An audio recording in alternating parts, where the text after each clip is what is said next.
Shalom, meus amigos, um bom dia a todos vocês nessa linda manhã na cidade santa de Jerusalém. E o retorno ao meu ambiente natural, as florestas de nossa capital espiritual, para compartilhar com vocês um pouco mais da imensa sabedoria da Torá. E como todos vocês sabem, um povo judeu no mundo todo vai fazer a leitura de uma nova porção semanal da Torá, que nesse Shabat corresponde a Parashá Ki-Tetzei, e nela estão contidas nada menos do que um total de 74 mitzvot, 74 mandamentos divinos, ou seja, 12% de todas as leis da Torá, que contam o número de 613, como vocês sabem, estão descritas aqui, nessa única Parashá. Desses 74 mandamentos, 27 são positivos, a ser, e 47 negativos, proibitivos, lotacê, que vão desde a obrigação de construir um parapeito no alto de uma casa ou de um edifício para evitar um acidente mortal, até as regras de devolução de objetos perdidos, de como tratar os animais, até as regras que disciplinam o casamento e também o divórcio. De modo que eu poderia oferecer a vocês não um shiur, mas um ano inteiro de shiurim apenas direcionando o meu olhar pormenorizado aos mandamentos constantes aqui nessa Parashá. Mas a Torá é instrução, ela nos indica os caminhos de vida, os melhores caminhos de vida que nos santificam e nos sintonizam com a vontade divina. E cada um de nós é chamado a escolher, a eleger, e eu também devo eleger. E eu elejo o peso de nossas ações. Muita atenção no passuquim inicial da Parashá.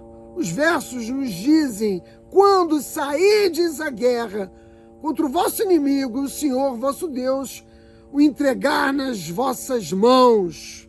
Uma pessoa que estude a Torá apenas fazendo a leitura e buscando uma interpretação superficial, apenas arranhando a casca de toda a sabedoria contida na Torá, e tiver o mínimo de conhecimento acerca da história do povo judeu, vai inferir: bom, se o povo judeu conta quase 4.000 anos e começou lutando contra os egípcios, passando pelos amalequitas, midianitas, cananitas, e até os dias de hoje continua lutando suas guerras de sobrevivência contra os muçulmanos, o que tornou esse povo imortal, ou seja, o que permitiu o êxito, foi o fato de que Deus entregou uma e outra vez, seguidamente ao longo da história, nas nossas mãos os nossos inimigos. É verdade. Tudo isso é verdade. Mas isso é apenas a dimensão mais superficial da sabedoria contida aqui, meus amigos. Avancemos um pouco mais.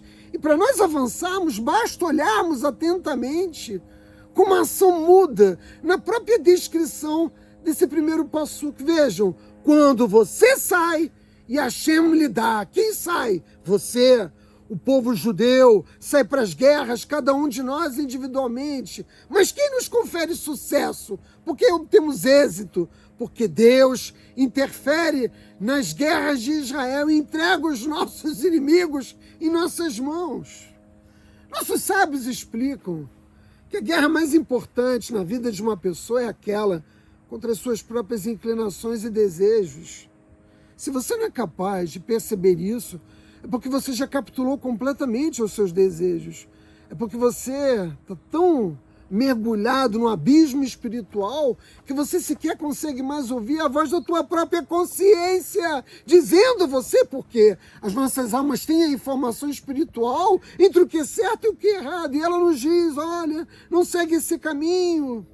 A maioria das pessoas que cometem transgressões e vivem no pecado, elas sabem que o que elas estão fazendo é errado. Em ambos os casos, o caminho é longo, mas nós precisamos compreender que nós possuímos duas forças internas, as boas e as más inclinações, e a tarefa de vida de uma pessoa é combater suas más inclinações e seguir as boas, tornando-se um indivíduo cada vez mais perfeito, cada vez mais divino. É disso que se trata a santificação da existência, e não se engane, pois é disso que se trata a vida. Hillel, o ancião, os gigantes espirituais de abençoada memória do povo judeu que viveu durante o período do Segundo Templo, nos legou um dito enigmático. Prestem atenção. Até porque esse dito é muito conhecido, mas ele sofreu algumas modificações por outras culturas. Se eu não estiver por mim, quem estará por mim? E se eu estiver por mim mesmo, que sou eu?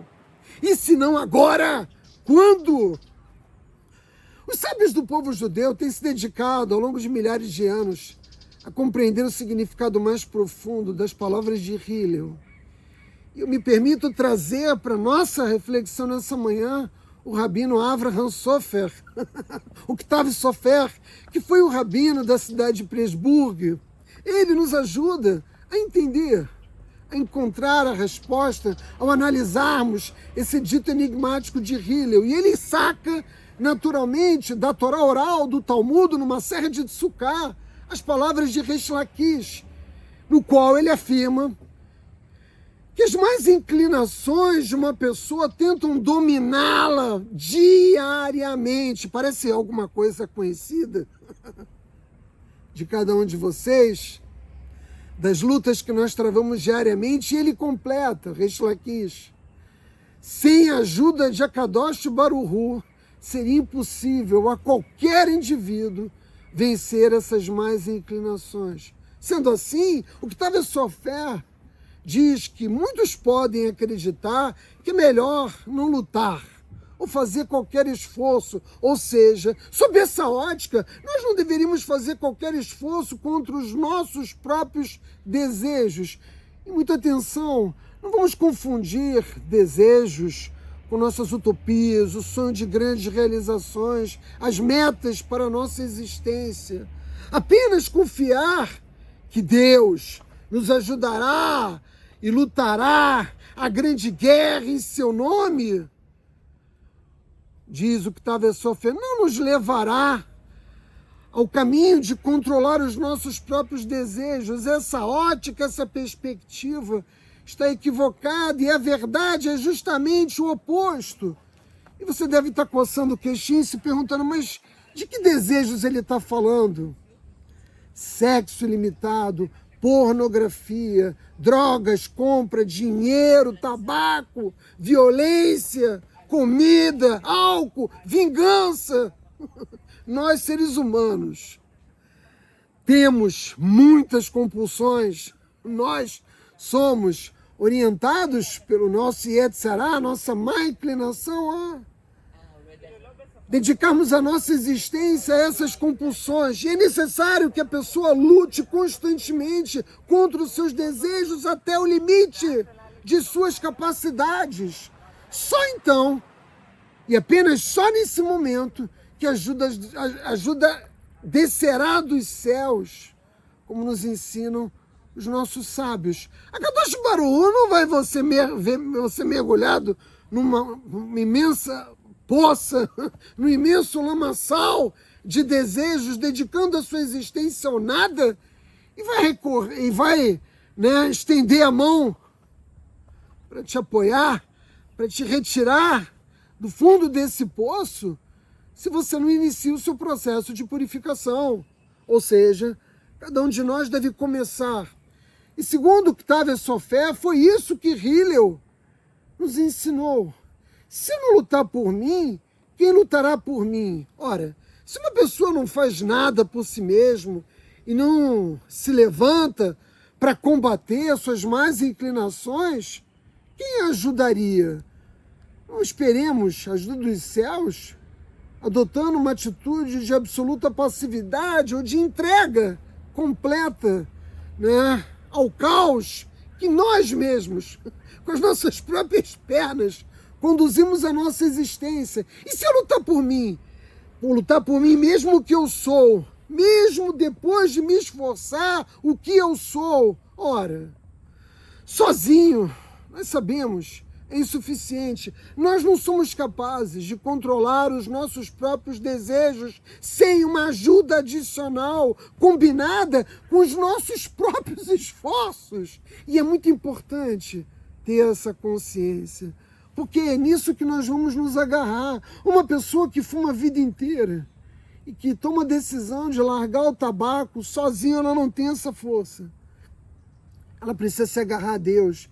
E o mesmo vale para o álcool, o mesmo vale para as drogas, O mesmo vale para todas aquelas compulsões, e elas são muitas, como eu chamei a atenção, que nos tiram da vida.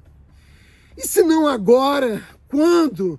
Que ninguém pense, porque esse é um outro engano também muito comum, que nós podemos deixar a batalha até nós envelhecermos. Porque, como nós sabemos, o envelhecimento faz com que diminuam em nós os desejos e os prazeres existentes no mundo físico. Ninguém retornará a Kadosh Baruch Hu e receberá a sua misericórdia se adotar essa estratégia. A sabedoria judaica é muito clara em dizer que nós só podemos retornar completamente a Deus, abandonando os nossos maus hábitos e não esperarmos nos encontrar adoentados e completamente envelhecidos para tomarmos essa decisão. É claro que techuvá é techuvá e ela sempre pode ser feita, mas o mérito maior, aquilo que mais nos aproxima de uma santificação da existência e, portanto, do Criador, é quando nós estamos completamente aptos a, usando o nosso livre-arbítrio, escolher da melhor maneira, escolher abandonar os maus hábitos. Quando sairdes para a batalha contra o teu inimigo não são os amalequitas, os midianitas, os cananitas, os egípcios ou os muçulmanos. Teu inimigo é a má inclinação que você carrega dentro de si mesmo. Somente quando você saíres é que Hashem, o teu Deus, o nosso Deus, entregará nas suas mãos a vitória nessa guerra. E muitos vencem. Conseguem se libertar dos vícios, conseguem escolher novos caminhos de vida e passar a ter uma existência completamente diferente daquela que tiveram ao longo de muitos anos. Deus entrega os inimigos às nossas mãos, e aquele que vem se purificar, que se esforça para se purificar através de ações. Por isso eu disse, o tema que eu elegi para tratar no dia de hoje é o peso de nossas ações. Não fique esperando pelos outros, não fique esperando misericórdia do Criador sem fazer a sua parte, sem fazer um esforço inicial. Aquele que busca se purificar naturalmente vai encontrar a ajuda dos céus, meus amigos. Shabbat Shalom.